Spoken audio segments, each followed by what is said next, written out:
George St-Pierre shares potential matchups. George St-Pierre, the former UFC welterweight and middleweight champion, needs an opponent for his December 14th grappling match, and he has his eye on a few potential targets. When asked about a worthy adversary, he had this to say: "There's a few names that could be good. I think I need to have someone that's a formidable opponent, someone the fans want to see me compete against. I think there's many guys that could be an option, veteran fighters that have a good grappling background. Maybe the Diaz brothers could be good, I don't know. I'm a competitive guy, and something like this I think the fans will want to see. It could be someone that's active right now. Usman, Covington, someone like this. It depends. I think it's up to the audience to choose who they would like to see, and I think it needs to be a formidable opponent too. Someone that's from a grappling background. Someone that will give the fans a good show." When Dana White was asked at the post-UFC 290 press conference if Khabib could be a possibility, he had this to say: "Could Khabib be GSP's opponent for this grappling match?" Got it. That would be awesome. That's not in the works right now, but yeah, I would love to pull that off. So I'm getting heavily involved in the grappling world now too, if you haven't noticed. So we'll have a big announcement for all that too. But yeah, I'm going after the grappling world big. This could be the comeback fight of the year depending on who St-Pierre is matched with. One thing is certain, it will be a killer way to close out the year. Who do you want in the ring with George? Let us know in the comments below. Bo Nickal warns Khamzat. Following the announcement last week that Bo Nickal and his wife are having a baby boy, Nickal is again making headlines, but this time it's to issue a warning to Khamzat. Last year, Nickal mentioned that he would love to fight Chimaev, and it seems he hasn't changed his mind. After his recent victory at UFC 290 against Val Woodburn, he had this to say on the matter: "I want to fight Khamzat, but I think we need to build more. He hasn't fought in a long time. I think his last fight was Holland, right? Yeah, so he smashed Kevin Holland up almost a year ago. I'd like to see him maybe fight a 185er. I'll get a couple more fights in. My goal with Khamzat has always been Allegiant Stadium. Sell it out for the belt and blow the roof off of that place when I smash the guy.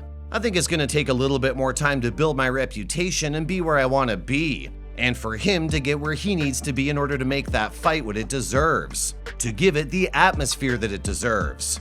Would you like to see this fight? Who do you think will come out on top? Comment below." Ronda Rousey will not be returning to the UFC.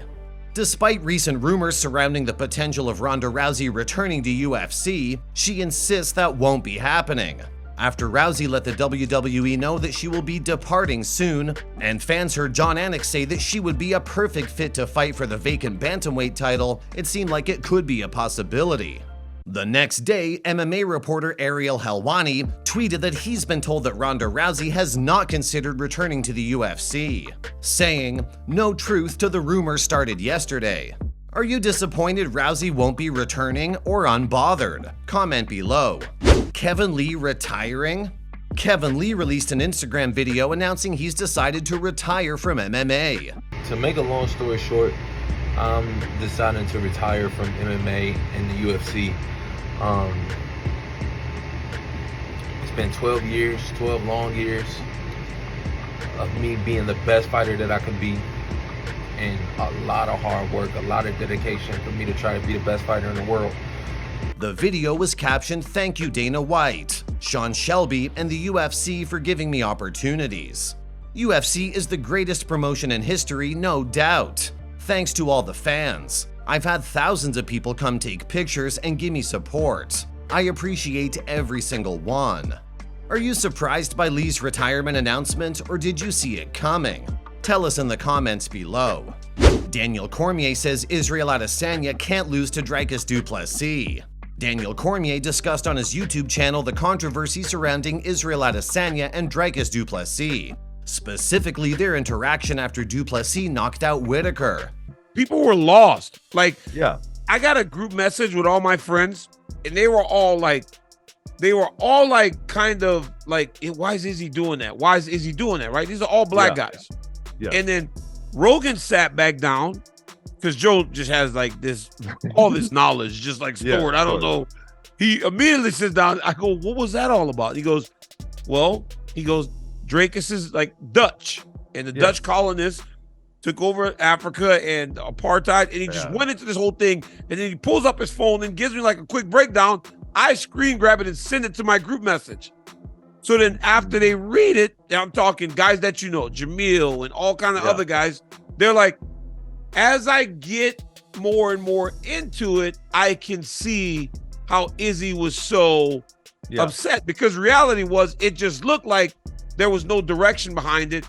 And I'm not saying that Izzy's, you know, the use of the word I did not like. Yeah. But when you really dig into it, you got a guy telling 3 African champions that they're not African. You could see where those guys would get upset.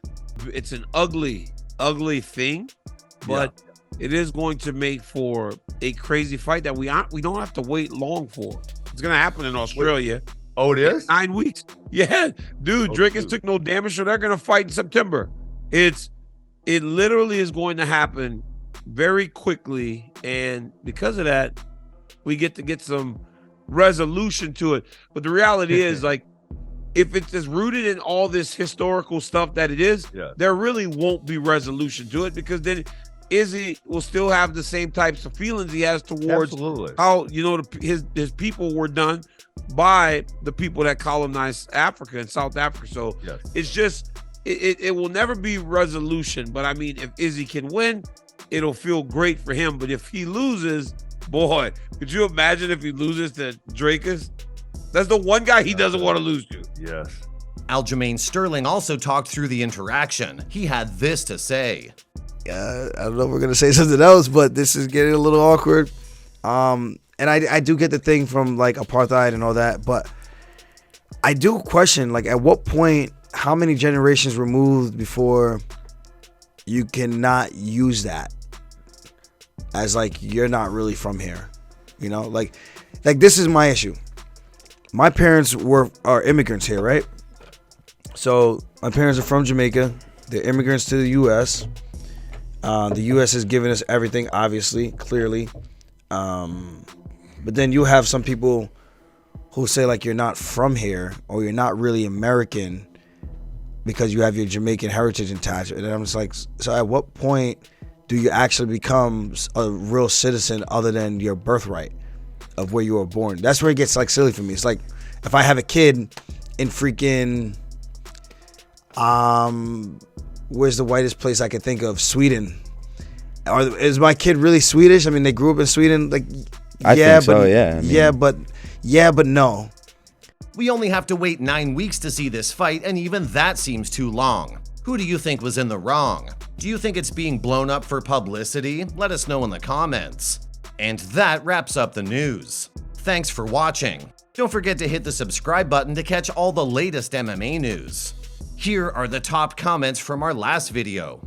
One user dared you to tell Jones not to drink, saying, "Who has the guts to tell him?"